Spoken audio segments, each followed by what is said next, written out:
우리 옆 사람과 인사합시다. 오직 예수 그리스도만 바라보는 인생 되세요. 오늘은 맥추감사 주일입니다. 맥추감사 주일은 다른 말로 성령 강림 주일이라고도 합니다.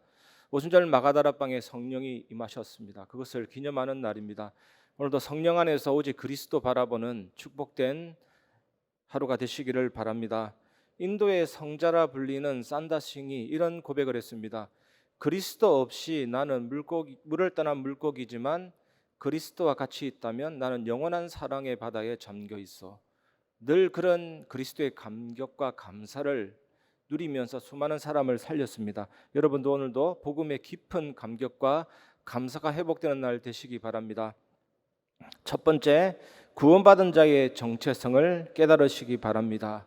오늘로서 산상수훈 설교를 마치게 됩니다.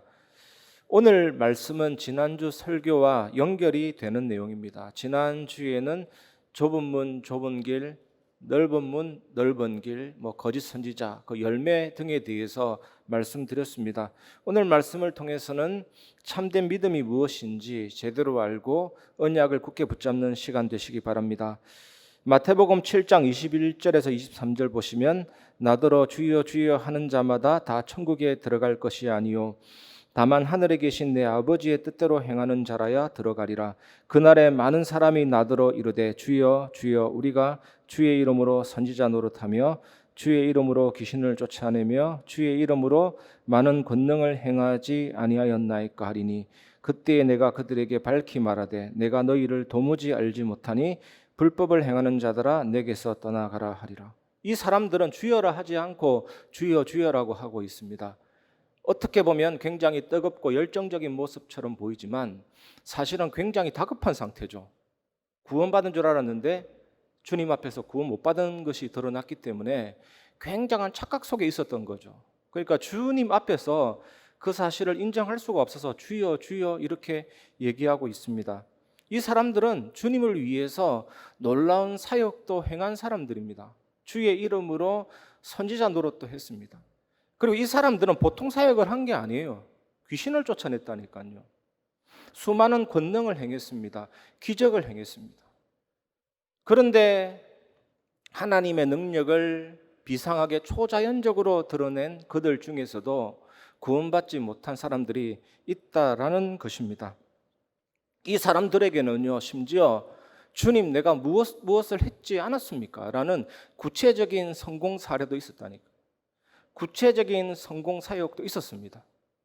그런데 거짓 선지자이죠. 주님은 이렇게 말한 셈입니다. 내가 너희에게 산상수훈을 통해서 하나님 나라 밖에 있는 사람도 구원받지 못한 사람도 내 이름으로 설교도 하고 내 이름으로 귀신도 쫓아내고 수많은 권능과 기적도 행한다고 하지 않았느냐. 이런 것들에 속지 말라라는 것이거든요. 스스로를 확인해 보라. 너의 그 영적 상태, 마음이 중요하다. 너의 이름이 하늘에 기록됐느냐? 여러분에게 질문합니다. 너는 구원받은 하나님의 자녀냐? 정말 너가 나에게 속해 있느냐? 내가 너에게 가르치는 하나님의 나라의 의가 너에게 있느냐? 이것을 마태복음 5장, 6장, 7장 산상수훈을 통해서 예수님이 계속해서 여러분들에게 질문을 던지고 있는 내용입니다. 우리가 믿는 복음은 천국 복음, 하나님의 나라의 복음입니다.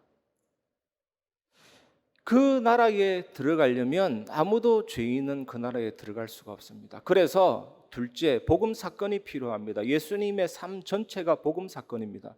우리의 죄를 해결하시고 사탄과 세상에서 건져내기 위해서 성육신 하셨습니다. 그리고 나사렛에서 30년을 보내셨고 갈릴리 주변으로 그리스도의 심을 나타내셨고 갈보리산에서 죽으시고 부활하사 우리의 죄를 사하시고 부활로 사망과 사탄의 권세를 정복하시고 승천하셨습니다. 마가다락방에 성령으로 임했습니다.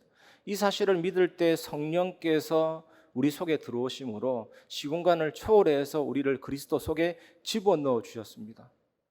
성령에 의해서 그리스도와 신비한 연합이 이루어지게 된 것입니다. 그리스도의 죽음과 부활이 나의 체험이 된 것입니다. 그래서 마태복음 5장 13절 14절에 보면 너희는 세상의 빛과 소금이다 하지 않고 소금과 빛이다.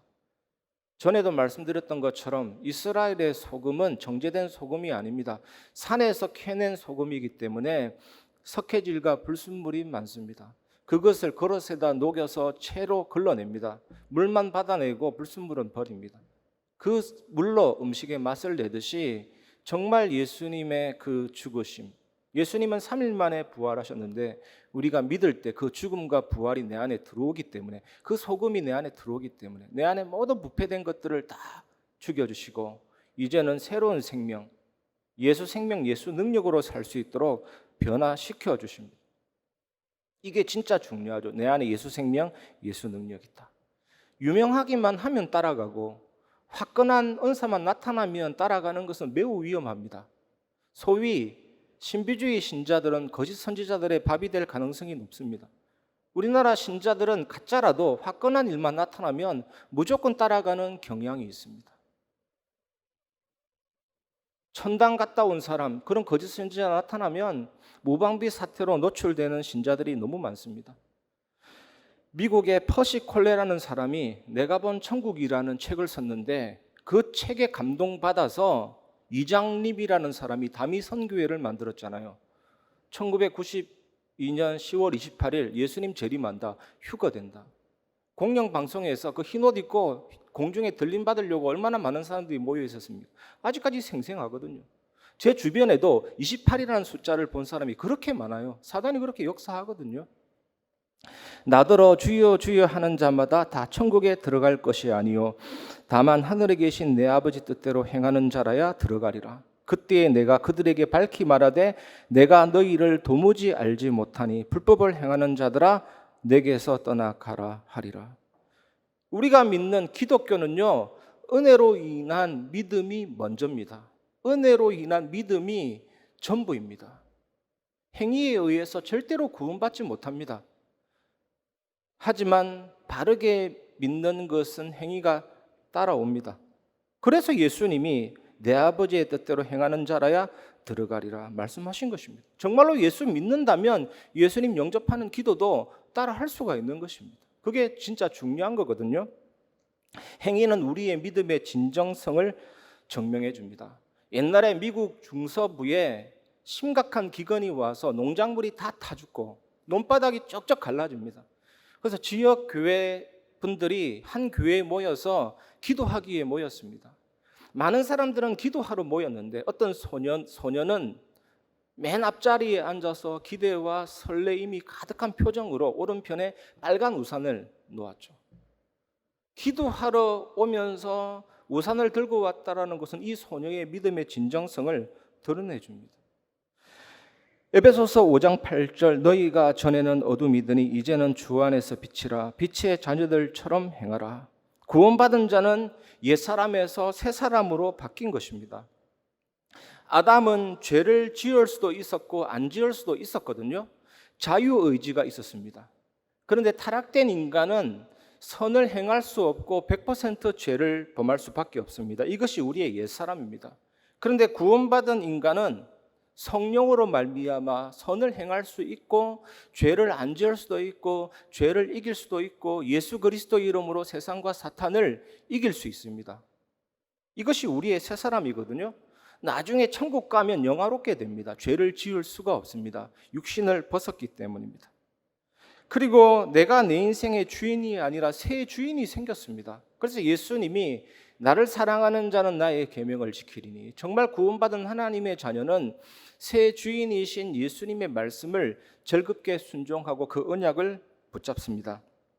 우리에게 내적으로 외적으로 유혹이 들어오면 우리의 인간의 본성은 적극적으로 반응합니다. 그리고 우리의 인간의 이성은 그것을 합리화시킵니다. 이성의 합리화 과정이 끝나면 의지가 발동되어서 죄를 짓게 됩니다. 이것은 내적인 시스템입니다. 이 내적 시스템에서 나오는 옛날 능력은 철저히 이기주의이고 철저히 나중심입니다. 그래서 다른 사람을 지배하고 다른 사람 위에 군림하고, 반대로는 그 사람에게서 상처받고 자존심 상하고, 이게 우리잖아요. 이런 우리가 예수 믿는 순간 새 능력이 생긴 것입니다. 예수 그리스도의 죽음과 부활의 연합됨 속에서 나오는 성령의 열매와 그리스도의 성품, 복음의 본질을 누리는 권세와 힘입니다. 예수님이 십자가에 죽으셨을 때 우리도 같이 죽게 되는 일이 발생되어졌습니다. 2000년 전에. 예수님이 다시 살아나셨을 때 우리도 같이 살아나는 일이 발생되어졌습니다. 그 죽음이 그 생명으로 능력으로 내게 흘러 들어와서 그 욱하는 기질, 본성, 성질 다 죽여주시고 성령의 열매와 그리스도의 성품을 맺게 하시고 사단을 깨뜨리신 왕, 죄와 저주를 해결하신 제사장, 하나님 만나는 길이신 그리스도의 그 놀라운 은혜를 누리게 하십니다. 네덜란드에 렘브란트라는 화가가 있는데 이 화가는 어떤 그림을 주로 그렸냐면 예수님에 관계된 그림을 많이 그렸습니다. 예수님 십자가에 못 박히셨을 때 군중들 그리잖아요. 그 군중들 속에 자기 자신을 걸어요. 되게 재밌는 사람입니다. 예수님 부활을 쳐다보는 군중들 속에 자기 자신을 딱 그려놓죠. 예수님 무덤에 누운 장면을 보는 그 군중들 속에 자기 자신을 딱 그려놓죠. 내가 그 자리에 있었다라는 거거든요. 여러분도 예수 그리스도의 십자가의 죽으심과 부활과 하늘에 오르심과 그 무덤에 여러분의 자화상을 그려 넣으시기를 바랍니다. 예수님의 죽음은 나의 죽음이다. 예수님의 부활은 나의 부활이다. 왕, 제사장, 선지자 되시는 그 은혜는 나의 은혜다. 예수가 그리스도 되심을 진심으로 믿으시기를 주의 이름으로 축원합니다. 정말로 복음이 나의 복음이 되고 그 은혜가 내게 임하면 상상수훈과 함께 하나님의 말씀이 성취되고 실현되는 삶을 사는 전도자가 됩니다. 이 축복 누리는 증인 되시기를 주의 이름으로 축원합니다.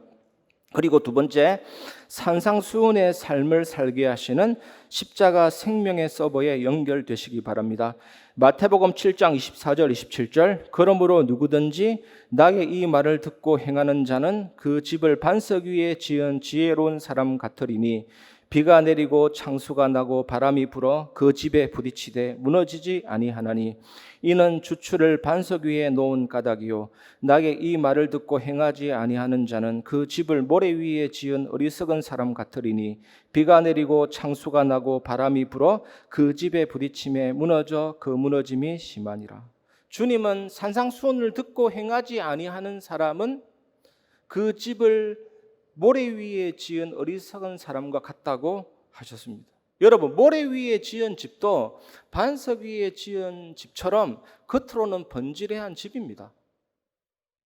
반석 위에 집을 지은 사람과 같이 모래 위에 집을 지은 사람도 집을 지은 건축가입니다. 설계 도면도 있고 설계도대로 시공한 사람입니다. 이 둘은 모두 같이 주님의 말씀도 듣습니다. 둘 다 나름대로 각자의 집을 짓습니다. 그리고 각자의 집이 안전하다고 믿습니다. 지혜로운 사람은 반석, 주님의 말씀 위에 집을 지었기 때문에 내 집은 안전하다라고 생각하지만 어리석은 자는요, 자기 생각 위에, 인본주의 위에, 온갖 세상 방법 위에 집을 지어놓고 내 집은 안전하다라고 착각하고 있는 것입니다. 이것이 다를 뿐입니다. 주님이 여기에서 신자와 불신자를 대조하는 것이 아닙니다. 불신자는 아예 상관이 없어요. 말씀에 대해서 단 1도 관심 없습니다. 하나님 자녀 중에 순종하는 자와 불순종하는 자를 대조하고 있는 것입니다. 교회 안에도 이 두 그룹이 있다라는 것을 말하고 있는 것입니다. 여러분, 다 같이 예배를 드리고 다 같이 교회에 오고 다 같이 찬양하고 다 같이 기도하고 다 같이 헌금하는데 보통 사람은 그 차이점을 볼 수가 없습니다. 여러분의 차이점을 볼 수가 없습니다. 그 집의 토대는 보이지 않기 때문입니다. 이 양자는 기초가 다릅니다. 하나는 반석 위에 말씀 위에 세워진 집이고 다른 하나는 모래 위에 지은 집이거든요. 다른 하나는 견고한 기초고 다른 하나는 불안한 기초죠. 한 사람은 하나님 말씀 받고 너무나도 기쁘고 즐겁고 행복하고 그 언약을 내 평생의 언약으로 딱 붙잡고 한 주간 기도하고 그 말씀이 실천되고 그 말씀이 성취돼서 너무나도 기쁜데 다른 한편은 말씀 듣고 나하고 전혀 상관이 없어요. 당신만 짓거리세요. 이런 상황이 딱 됩니다. 그것이 모래라는 겁니다. 무너질 수밖에 없는 것이죠, 여러분. 요한복음 19장 30절 예수께서 신포도주를 받으신 후에 이르시되 다 이루었다 하시고 머리를 숙이니 영혼이 떠나가시니라. 저는 이 말씀을 너무나도 사모합니다. 이것이 산상수훈을 지키는 삶의 원동력입니다. 여러분에게도 그 원동력이 됩니다. 예수님이 이 땅에 오셔서 말씀을 다 이루었기 때문에 그거 믿으면 말씀 성취의 삶이 됩니다. 예수님이 율법의 요구를 다 이루었기 때문에 새 계명을 주셨기 때문에 복음 가진 하나님의 자녀는 율법을 이루는 삶이 됩니다. 저절로. 얼마나 큰 은혜입니까? 예수님이 날 대신해서 형벌을 당하시고 나의 죄를 사하셨고 부활하심으로 사망과 사탄을 정복하셨고 그 십자가는 즐거운 교환의 장터기 때문에 나의 모든 죄와 불의와 실패와 상처를 다 가져가셔서 나에게 의로움을 주시고 나의 하늘의 축복으로 바꾸어 주시고 모든 은혜를 다 주셨잖아요. 그 삶을 누리는 것이 말씀 성취를 누릴 수 있는 삶으로 가는 지름길입니다.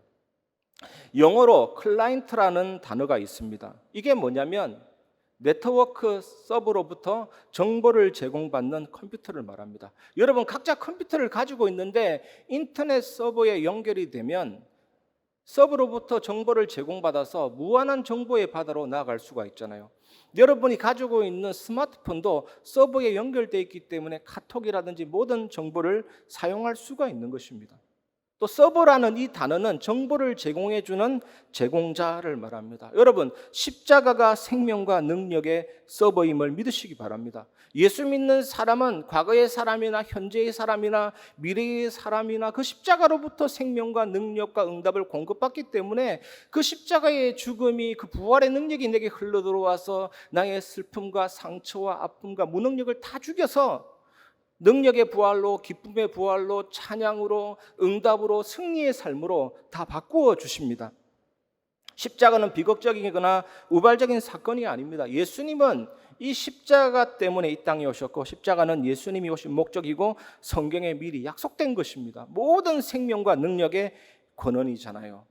예수님이 고난당하셨습니다. 머리에 고난당하셨습니다. 가시관, 피가 쏟아지셨습니다. 온몸에 채찍 맞아서 살갗이 벗겨지고 근육이 파괴되고 파괴된 근육이 벌어지고 내장과 장기가 보일 정도로 채찍을 맞으시고 쓰러지시고 두개골과 갈비뼈가 골절이 되고 폐와 심장 사이에 혈액이 고이고 신체 기능이 분배되고 혈압은 떨어지고 정신이 아찔아찔하고 그 상황 가운데 십자가에 달리셔서 어떤 역사학자에 의하면 팔 길이가 15cm가량 늘어났다, 어깨가 탈골됐다 할 정도로 가슴 근육은 처지고 횡격막은 올라가고 헉하는 상태의 십자가에 매달리셔서 모든 것을 다 이룬 것입니다. 이 비밀을 여러분 놓치지 마시기 바랍니다. 로마서 6장 8절 만일 우리가 그리스도와 함께 죽었으면 또한 그와 함께 살 줄을 믿노니. 철로 역정의 주인공이 언덕 위에 있는 십자가를 바라볼 때 점점점 쌓여만 가던 무게의 그 짐이 천길만길 낭떠러지로 대굴대굴 굴러서 없어진 것입니다. 그게 십자가의 능력입니다. 모든 죄를 사하시고 사망과 사탄의 권세를 정복하신 예수 그리스도. 이 십자가의 서버에 연결이 되어서 생명과 능력을 날마다 공급받으시기를 주의 이름으로 축원합니다. 산상수훈대로 사는 삶, 하나님의 말씀을 실천하는 삶은 여러분의 힘이 아닙니다. 여러분, 십자가의 죽음과 부활이 제공자입니다. 십자가의 죽음과 부활이 서버입니다. 이 속에 들어가고 연합이 되고 동기화되고 일치화되고 접붙임되면 됩니다. 이 은혜로운 삶이 여러분 삶에 펼쳐지시기를 바랍니다. 모래 위에 집을 지은 사람이 어리석다라는 것은요, 집 모양이 이상하다라는 것은 아닙니다. 설계도가 잘못됐다, 시공이 잘못됐다라는 것은 아닙니다. 그 집의 기초가 모래라는 거거든요. 여기서 모래라는 것은 모래사장을 이야기하는 것 아닙니다. 바닷가에 모래사장 위에 집을 짓는 사람은 없습니다. 정신 이상자이죠. 여기에서 모래라는 것은 땅을 깊이 파기 전에, 반석이 드러나기 전에 모래만 보이는 상태인데 거기다가 토대로 삼고 날림공사를 했다라는 거거든요. 우리 인생이 날림공사 되면 안 돼요, 여러분. 주님의 말씀을 듣고 너무나도 은혜되는데 그 말씀을 붙잡지 않고 그 말씀을 버려버리고 인생을 살면 어떻게 되겠습니까? 말씀이 성취되지 않고 실현되지 않으면 그 인생집은 어떻게 되겠습니까? 그 인생을 모래 위에 집을 지은 어리석은 자다, 이렇게 하고 있습니다. 반드시 비와 바람과 창수와 인생의 시련이 여러분의 인생집에 부딪히면 그 집은 그대로 무너진다니까요. 그런 삶을 우리가 살 이유가 없습니다, 여러분.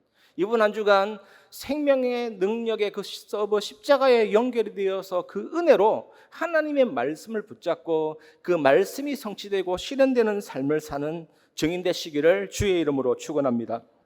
그리고 우리가 이번 주간 마지막으로 붙잡아야 될 언약은 산상수훈을 통해 예수 그리스도를 바라보시기 바랍니다. 마태복음 7장 28절 29절, 예수께서 이 말씀을 마치심에 무리들이 그의 가르치심에 놀라니 이는 그 가르치는 것이 권위 있는 자와 같고 그들의 서기관들과 같지 아니함일러라. 신문을 보니까 독일 어떤 교회에서 드디어 인공지능 AI 목사님이 설교를 했더라고요. 화면에 가상의 인물을 띄우고 인공지능 AI가 설교를 했습니다. 그런데 아무리 인공지능 AI가 설교를 해도 성령의 감동, 감화, 충만받은 목사님의 설교를 따라오지 못합니다. 추월하지 못합니다. 그 차이가 어디에 있습니까? 권위에 있는 것입니다. 하나님이 주시는 권위, 권세. 인공지능 AI 위에 성령이 임할 수는 없어요. 기계인데. 아무리 말을 잘하고 논리 있게 잘하고, 저는 설교하다가 버벅거리기도 한데 인공지능 AI가 하니까 단 0. 몇 도 오차가 없을 겁니다. 아무리 말 잘해도 그건 앵무새에 불과합니다. 그래서 메릴 텐이라는 사람이 이렇게 말했습니다. 길이 아니면 가지 마라. 진리가 아니면 알지 말라. 생명이 아니면 살지 말라 그랬습니다. 길이요 진리요 생명 되신 예수 그리스도의 가르치심에 사람들이 놀랬다니까요. 무리들이. 왜 그렇습니까? 예수님은 권세와 권위 그 자체이시기 때문입니다. 구약의 말라기 선지자 때부터 예수님 오시기 전까지 400년이라는 공간이 있거든요. 400년. 구약 끝나고 예수님 오시기까지 400년 걸렸는데 그 기간을 신구약 중간기라고 합니다. 그 중간기인 400년 동안 이스라엘에 참 선지자가 없었습니다. 그래서 서기관들은 성경을 기계적으로 가르쳤습니다. 모세 오경으로부터 추출한 613개 하라 하지 마라, 긍정 형태와 부정 형태의 613개 그 계명을 가지고 사람을 가르쳤다니까요. 이러한 때에 말씀이신 예수님의 가르치심은 더욱더 권세와 권위로 드러나게 된 것입니다.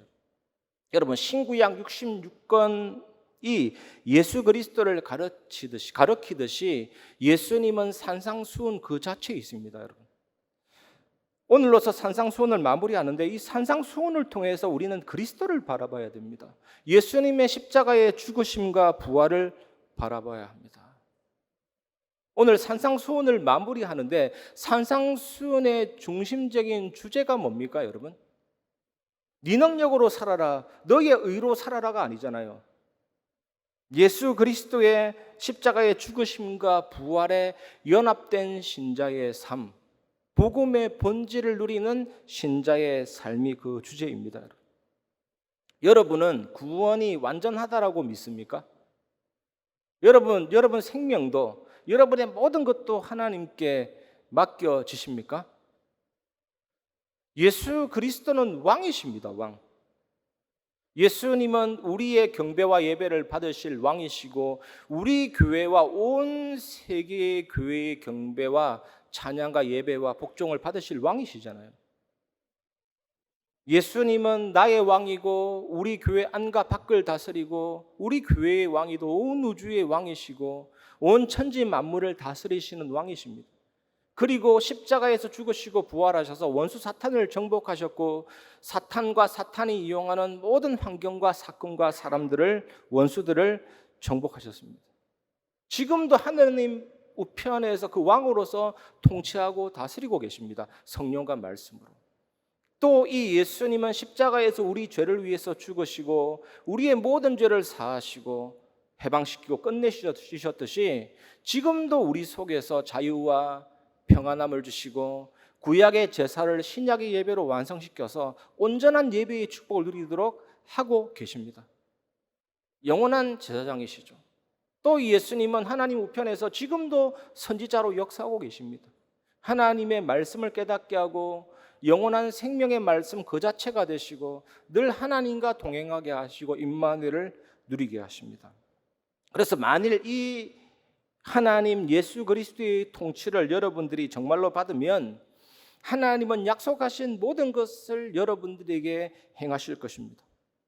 하나님은 여러분들에게 팔복을 주실 것이고 세상의 소금과 빛으로 썩어가는 세상의 방부제가 되게 하시고 어두운 세상의 빛이 되게 하실 것입니다. 특히 하나님은 성령으로 진리의 말씀을 깨닫게 하시고 성경을 해석해 주실 것입니다. 여러분들에게 올바른 기도를 가르쳐 주실 것입니다. 영원한 생명으로 인도하실 것이고 영원한 반석 위에 여러분들을 세워 주실 것입니다. 이 축복 누리는 믿음의 증인 되시기를 주의 이름으로 축원합니다. 말씀을 마무리하겠습니다. 첫 번째, 성육신은 성소입니다. 예수님이 이 땅에 오심 성소입니다.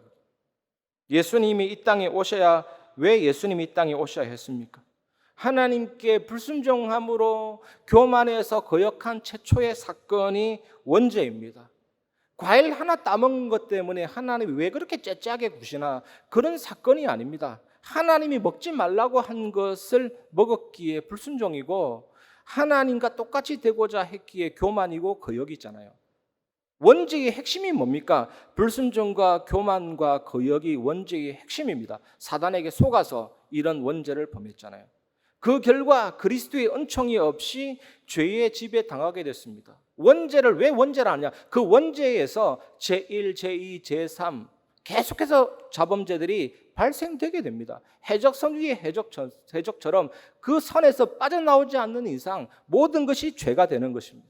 그래서 사탄에게 계속해서 속고 마귀자녀, 마귀종, 정신문제, 육신문제 죽고 영원한 사망에 이르게 된 것입니다. 원죄는 모든 사람에게 전염병처럼 전가되고 다 영향을 미쳐버렸습니다. 우리 인간은 출생을 통해서 후손에게 원죄를 계속 전가시킵니다. 이 우리의 죄를 대속하시고 세상과 사탄에서 건져내기 위해서 예수님 이 땅에 오셨습니다. 그것이 성소입니다. 두 번째 결론은 십자가는 지성소입니다. 그게 뭡니까? 하나님 만나게 하는 길이잖아요. 십자가는 우리의 죄를 위해 죽으신 십자가고 부활하심으로 사망과 사탄의 권세를 정복하신 십자가입니다. 완전한 구원의 길을 여셨습니다. 예수께서 십자가에서 고난을 받으시고 죽으심으로 우리의 믿음을 성립시키셨고 하나님 보좌의 우편에 앉으셨다는 것은 우리의 믿음을 완성하셨습니다. 십자가는 우리의 믿음의 완성입니다. 그 비밀을 여러분 꼭 누리시기를 주의 이름으로 축원합니다. 세 번째 결론입니다. 이제 우리의 할 일은 무엇입니까? 이 결론 부분이 참 중요하죠.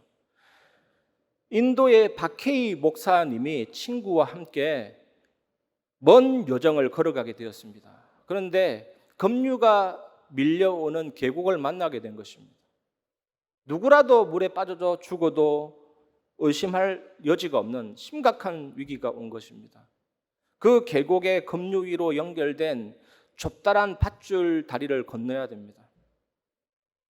그런데 친구가 먼저 건너서 앞에 딱 서 있습니다. 이 박해이 목사님이 두 번째로 건너는데 밑을 쳐다보니까 금방이라도 빠져 죽을 것 같아요. 현기증도 일어나고 그 물살이 자기를 잡아먹는 것 같이 고통과 위기 속에서 도무지 건널 수 없는 순간이었는데 친구가 하는 말이 아래를 쳐다보지 말고 나를 똑바로 쳐다봐 이랬습니다.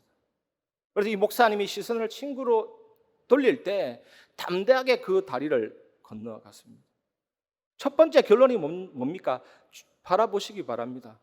무엇을 바라봅니까? 예수 그리스도의 십자가의 죽으심과 부활 모든 문제 해결하신 그리스도를 바라보시기 바랍니다. 마가복음 6장에 보면 새벽 3시에서 6시 사이에 예수님이 무리를 걸어서 제자들이 탄 배로 오셨습니다. 새벽 3시와 6시라는 시간대도 상당히 보통 시간대는 아니잖아요. 그래서 유령이라고 소리쳤습니다. 그때 예수님이 나니까 안심하라 두려워하지 말라. 이때 베드로가 만일 주님이시면 나로 무리를 걸어오게 하소서. 그래서 베드로가 예수님의 음성을 듣고 무리를 걷는 순간, 저의 해석입니다. 무리의 발을 딛는 순간 주님과의 거리가 수만 킬로처럼 느껴질 수도 있습니다. 배에 있을 때는 바로 코앞에 있는 예수님인데 무리의 발을 딛는 순간 예수님이 수만 킬로미터 멀리 있는 분으로 보일 수 있습니다. 얼마나 험난한 풍랑 속에 뛰어들었는지. 몇 발자국 걷자마자 이 높은 헬몬산에서 지면보다 212m 낮은 갈릴리 호수 사이로 바람이 불어오는데 위에서부터 회오리 바람처럼 바람이 불어오는 게 특징이거든요. 그 바람과 풍랑을 보면서 아마 많은 생각들이 스쳐 지나갔겠죠. 물에 빠져 죽은 사람, 그 풍랑의 위력, 그 물냄새. 나도 빠져 죽지 않을까? 그게 더 강했던 거죠. 그래서 거리가 멀리 보인 것입니다. 바로 코앞에 있는 예수님인데 저까지 가기가 두려운 것입니다. 내가 주님 앞에 갈 수 없겠구나. 후회가 된 거죠. 그냥 배에 있을 걸. 빠지기 시작한 것입니다. 그 시선을 주님께 돌려야 되는데 누구라도 그랬을 겁니다. 아마 모델적으로 먼저 보여줬겠죠. 주님을 바라보라는 심각한 메시지를 던지기 위해서. 그때 이 베드로의 손을 예수님이 붙잡으시고 배에 올리시면서 풍랑이 거쳤더라. 저는 너무나도 무기력한 연약한 우리 모습을 보게 됩니다. 우리 인생 가운데 정말 십자가의 죽으심과 부활 예수님 바라보는 것 외에는 또 다른 출구가 없습니다. 여러분. 정말 주님을 바라보시고 참된 응답 누리는 한 주간 되시기를 바랍니다. 두 번째 결론입니다. 죽음과 부활. 그 죽음과 부활을 나의 것으로 여기시기 바랍니다. 예수님이 죽으셨을 때 나도 죽고 예수님이 부활할 때 나도 부활했다.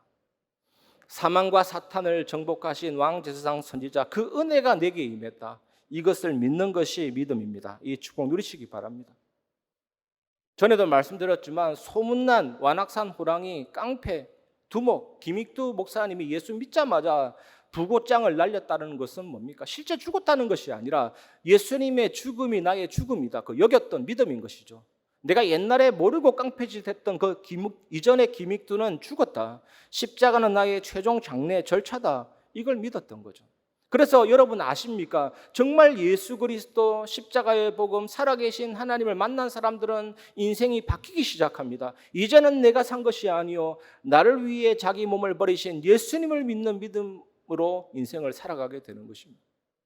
이 은혜가 여러분에게 임하기를 주의 이름으로 축원합니다. 세 번째 결론입니다. 말씀 충만, 성령 충만과 참된 예배와 예배 전도입니다. 이것이 시작이 되는 것이죠. 지난주 수요 예배 때도 제가 잠시 말씀드렸는데 영국의 그레함 캔드릭이란 목사님이 뭐라고 얘기했냐면 우리가 마땅히 진정으로 하나님께 예배 드린다면 전도할 필요가 없어질 것이다. 이것은 전도할 필요가 없다라는 것이 아니라 진짜 살아계신 하나님을 만나는 예배, 예수 그리스도의 죽으심과 부활, 통치하시고 다스리시고 우리의 모든 죄와 저주를 사하시고 하나님 만나는 길이신 그리스도의 풍성함이 넘치는 생명력 있는 예배는 반드시 여러분 현장을 살리는 예배 전도로 이어집니다.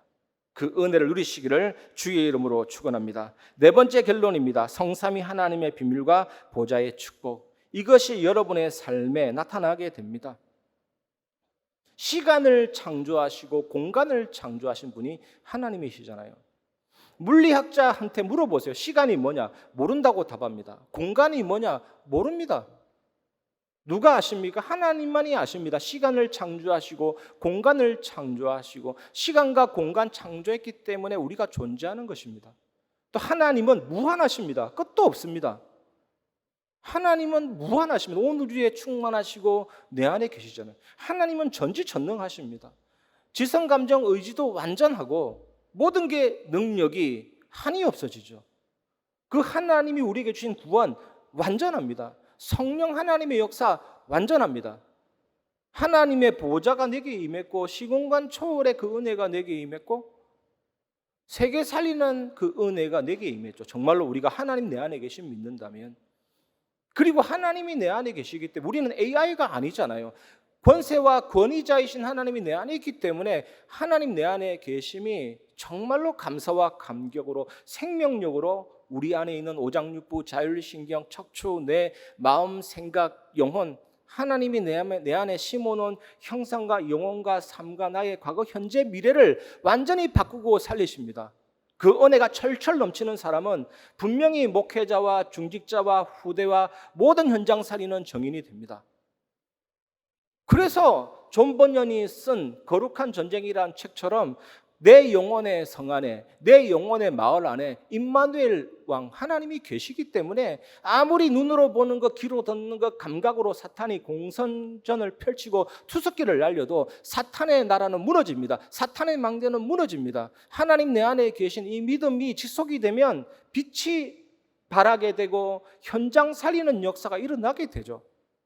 요셉이 그랬고 다윗이 그랬습니다. 네가 믿는 하나님, 네가 섬기는 하나님. 다니엘 세 친구도 그랬습니다. 사시는 하나님의 종 다니엘과 사드락 메삭 아벳느고야. 그런 은혜가 내게 임할 수밖에 없는 것입니다, 여러분. 그래서 여러분, 지난주에 말씀드린 것처럼 여러분 개인이 교인이 아니라 그리스도인 되시기 바랍니다. 크리스티아누스 헬라어, 작은 예수. 무늬만 그리스도인 교인이 아니라 작은 예수로 인생을 살아가면 되고, 특히 이 시대는 다민족이 병들었고 병든 자들이 더욱 많아지고 후대들이 병들었잖아요. 교회는 예수 믿는 사람에 모이지만 영적인 병원입니다. 그 병든 자들을 치료해서 내 백성은 나를 위하여 지었나니 나의 찬송을 부르려 함이라. 예배하는 사람으로, 하나님을 경배하는 사람으로 이제는 만들어가는 작업이 세계복음화입니다. 그 세 가지 뜰이 우리 교회에 계속해서 펼쳐지게 될 것이고, 여러분 개인이 먼저 그것을 감당할 수 있는 기도의 사람, 그리스도인 되시기를 주의 이름으로 축원합니다. 이 은혜가 넘치는 한 주간 되시기 바랍니다. 맥주 감사주의를 맞이해서 이 은혜가, 이 성령의 놀라운 은혜가 여러분 삶 속에, 영혼 속에 넘치시기를 주의 이름으로 축원합니다. 이 시간 말씀을 마무리하면서 주만 바라볼지라 우리 부르고 말씀을 마무리하겠습니다.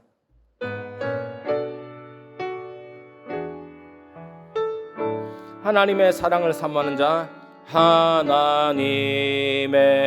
사랑을 사모하는 자, 하나님의 평안을 바라보는 자, 너의 모든 것 창조하신 우리 주님이 너를 얼마나 사랑하시는지